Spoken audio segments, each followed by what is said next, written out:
بسم اللہ الرحمن الرحیم۔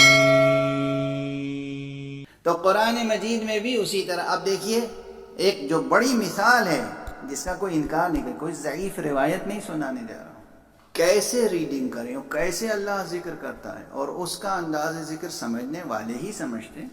اب وقت نہیں ہے تو میں براہ راست مزید جو مقدمات ہیں انہیں چھوڑ کر جو تمہیدیں ہیں، جو ضروری تمہیدیں ہوتی ہیں علمی اعتبار سے نتیجے تک پہنچنے کے لیے، لیکن میں مثال عرض کر دیتا ہوں۔ سورہ مبارکہ فتح، سورہ مبارکہ فتح کی آخری آیت عظیم الشان آیت ہے۔ اس آیت میں ارشاد فرمایا گیا ہے کہ محمد رسول اللہ، محمد رسول اللہ والذین معه اشداء علی الکفار رحماء بینہم تراہم رکعا سجدا یبتغون فضلا من اللہ ورضوانا سیماہم فی وجوہہم من اثر السجود ذالک مثلہم فی التوراۃ ومثلہم فی الانجیل کزرع اخرج شطأہ فآزر الی آخر الآیہ۔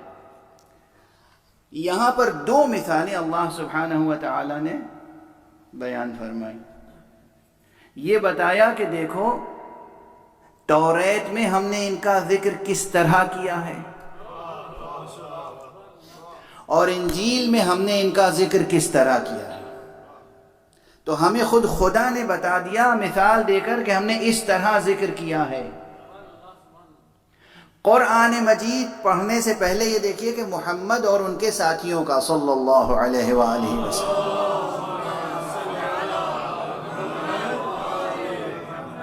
حضور علیہ السلام کا، صرف حضور کا نہیں۔ اسی لیے ہم جو دعویٰ کرتے ہیں کہ تم قرآن میں کہتے ہو علی کا نام کہاں نہیں ہے، ارے ہم عرض کرتے ہیں قرآن ہی میں نہیں، انجیل میں بھی علی کا نام موجود ہے، تورات میں بھی علی کا نام موجود ہے، تمام صحیفوں میں علی کا نام موجود ہے، جہاں جہاں محمد کا نام موجود ہے علی کا نام موجود ہے۔ دلیل کوئی روایت نہیں، خدا کہہ رہا ہے محمد رسول اللہ والذین معہ، محمد رسول اللہ اور جو لوگ ان کے ساتھ ہیں ان کا ذکر ہم نے انجیل میں بھی کیا ہے اور تورات میں بھی۔ تو اگر ہم کہیں کہ علی کا نام انجیل میں بھی موجود ہے، علی کا ذکر تورات میں بھی موجود ہے، تو یہ کیا کوئی غالی کی روایت ہے؟ اور محمد رسول اللہ والذین معہ، اور جو لوگ ان کے ساتھ ہیں، رسول اللہ کے ساتھیوں کی کوئی ایسی فہرست بن سکتی ہے جس میں علی کا نام نہ ہو؟ میں نے عرض کیا تھا کہ میں قرآن اور روایت کے علاوہ کچھ بھی نہیں عرض کروں گا، یہ سلسلہ ایسا چل پڑا ہے۔ قرآن قدم بقدم، لفظ بلفظ، کلمہ بکلمہ۔ قرآن ہے نا، سورہ فتح کی آخری آیت ہے، نوٹ کر لیجیے گا، سورہ فتح 29 آیتیں ہیں اس میں، کل 29 آیات ہیں، اور اس کی آخری آیت محمد رسول اللہ والذین معہ، محمد رسول اللہ اور جو لوگ ان کے ساتھ ہیں۔ ان کی صفت کیا ہے؟ اشداء علی الکفار، وہ کافروں پہ شدید ہیں، رحماء بینہم، آپس میں کلمہ گویوں کے ساتھ سختی نہیں کرتے۔ اور ہمارے یہاں یہ صفت بھی حضور صلی اللہ علیہ وآلہ وسلم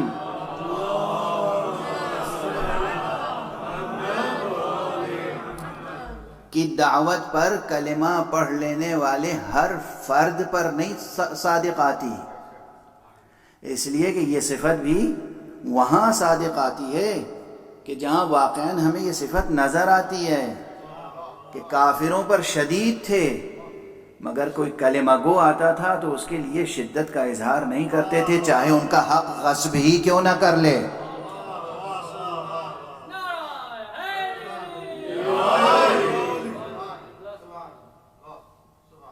منہ خدا کی قسم، جو تلوار بدر میں چلی، احد میں چلی، خندق میں چلی، خیبر میں چلی، وہ تلوار ایک چھوٹی سی چوپال میں جمع ہو جانے والے مٹھی بھر لوگوں کے لیے کیا کام نہیں آ سکتی تھی؟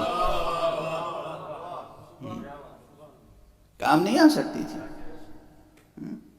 خوب کام آ سکتی تھی، مگر رحماء بینہم، رحمان و رحیم اللہ کے خلیفہ تھے، ولی تھے، ولی اللہ تھے، خلیفۃ اللہ تھے، وصی رسول تھے، وصی و جانشین و خلیفہ رحمت للعالمین تھے۔ ان کی شان ہی الگ تھی۔ تو ان کی پہچان کیا بتائی کہ کفار پہ شدید ہے، مومنین پر یا مسلمین پر، کلمہ گویوں پر رحم دل ہے، اور کیا ہے ان کی پیشانیوں پر سیماہم فی وجوہہم من اثر السجود، ان کے چہروں پر تو بندگی خدا کا نور ہوتا ہے، ان کے چہروں پر سجدے کا نشان ہوتا ہے۔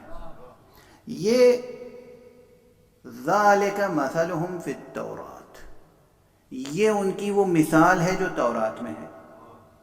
یعنی اب تورات میں اگر کوئی ایسی آیت نظر آئے کہ جہاں خدا کہہ رہا ہوں، میں مثال عرض کر رہا ہوں کہ اے موسیٰ، جن لوگوں کے چہروں پر میری بندگی کا نور ہے اور سجدے کا نشان ہے، ان کی طرف ضرور دیکھتے رہنا، تو معلوم ہو جائے گا کہ اللہ حکم دے رہا ہے کہ میرے محمد کو اور ان کے ساتھیوں کو دیکھتے رہنا۔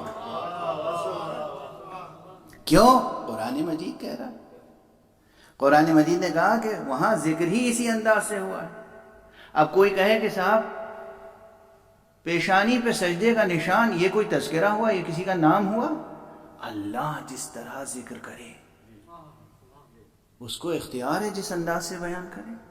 اور اس کے بعد انجیل میں کس طرح ہے کہ ان کی مثال ایسی ہے، اب ذرا دیکھیے کہ جیسے زمین سے کوئی کوپل نکلے، کوپل جانتے ہیں آپ، انگریزی میں غالباً اسپراؤٹ کہتے ہیں، وہ چھوٹی سی کوپل جو نکلتی ہے زمین سے۔ یہ باٹنی جن بچوں نے پڑھا ہوگا نا، وہ جانتے ہوں گے پودے میں کتنے حصے ہوتے ہیں۔ ایک تو وہ سیڈ ہوتا ہے، بیج ڈال دیجئے آپ زمین میں، تو پھر اس میں ایک جڑ بالکل سیدھی نیچے کو جاتی ہے،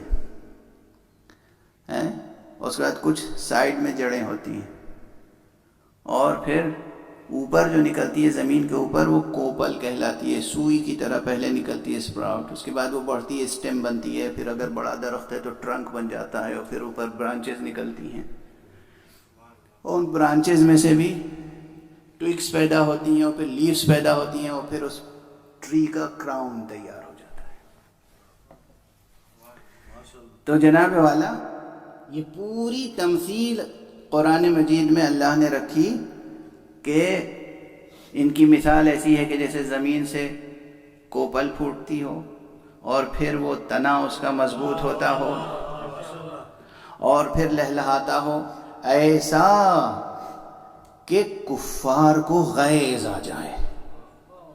عجب، یہ عجیب مقام ہے۔ تشبیہ دے رہے ہیں کھیت سے، تذکرہ ہو رہا ہے محمد اور ان کے ساتھیوں کا۔ اب سمجھ میں آیا کہ اللہ کس طرح بیان کرتا ہے۔ مثال، دو مثالیں توریت میں کیسے بیان کیا، صرف اتنا کہہ دیا کہ ان کے پیشانیوں پر سجدے کا نشان ہے۔ اللہ کہہ رہا ہے جہاں یہ عبارت ملے سمجھ لو محمد ان کے ساتھیوں کا تذکرہ ہے۔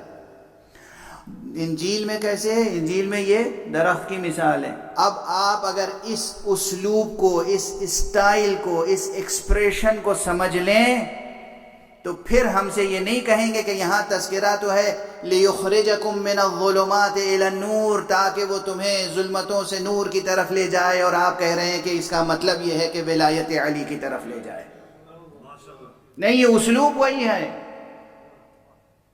یہ اسٹائل وہی ہے، یہ طریقہ وہی ہے جو اللہ سبحانہ و تعالیٰ نے رکھا ہے کہ تشبیہیں اور تمثیلیں اور استعارے اور میٹافوریکل ایکسپریشنز اس طرح ہوتے ہیں کہ اس کو وہی سمجھ سکتا ہے جسے اللہ نے خود سمجھایا ہو۔ اور اسی لیے یاد رکھیے، اللہ سبحانہ و تعالیٰ پیغمبر محمد مصطفیٰ صلی اللہ علیہ وآلہ وسلم پر آیتیں بھی نازل فرماتا تھا اور اس کی تفسیر بھی نازل فرماتا تھا، اور رسول اللہ صلی اللہ علیہ وآلہ وسلم آیتیں بھی علی ابن ابی طالب کو تعلیم فرماتے تھے، اور اس کی اللہ کی طرف سے نازل ہونے والی تفسیر بھی تعلیم فرماتے تھے۔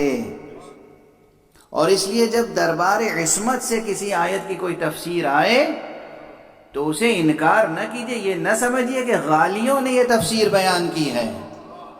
جہاں جس عبارت کے معنی معصوم بیان کر دیں وہ قطعی ہے،